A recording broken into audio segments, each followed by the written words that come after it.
The first piece is, I measured this on the flat. It's very hard to measure it hanging up when you're outside by yourself.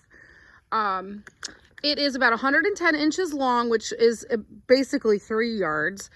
And the width is 51 inches.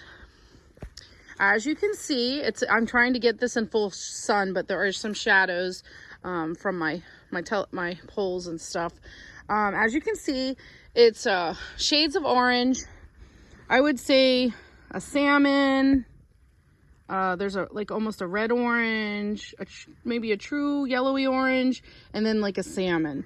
From the distance, has a pinkish hue to it, which salmon typically does. But they're stripes, and this is a heavy wool. It is itchy. If you are familiar with any vintage knoll cushions, if you've gotten yourself an 60s or 70s era piece and had upholstery on it, you may know exactly what I'm talking about. But it is an itchy wool, definitely thick. I mean, I would think my home machine would sew this, but it's on the thicker side for a textile. So you may want to consider what kind of machine you might be using.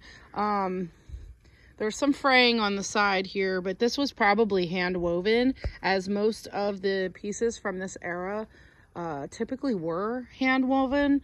And that book that I mentioned earlier will help give you some insight on all of that technique. It's a one-sided. There's definitely a bad side that's faded more, so you'll be able to tell which is the good side and which is the bad side. Like I said, I have 3 full yards of this. There's one little notch out of the corner, like somebody had cut a sample. So there's a little piece missing up at the one corner, but that is it. Everything is in really good shape. It's a little bit wrinkly from being folded. Care for any of this vintage stuff, I would use only the slightest amount of wool light and some lukewarm water. Hot water shrinks wool, so you do not want to wash this in an agitating machine because it would definitely fray more. You do not want to do any drying in a dryer. Bad for wool. Every time I have to deal with this type of thing, I have a diamond chair that I restored and another one that I just brought in the house, and really what I do is clean out all the crumbly foam as best I can, and then I will use some lukewarm water with a little bit of wool light and agitate it in my tub myself and hang it to dry. So you definitely want to take care. Any stains that you would get from use, spills or stains, you want to clean it up. You want to dab it. Dawn dish detergent solution with some warm water helps a lot. Dawn helps break up the grease, and it's a very mild detergent. So you can't go wrong with Dawn. It's not going to mess up your fabrics. And like I said, the wool light also does good. I don't know if it's as good with the grease as Dawn would be. So the main concern is any of these wools will attract moths over time if in improper storage.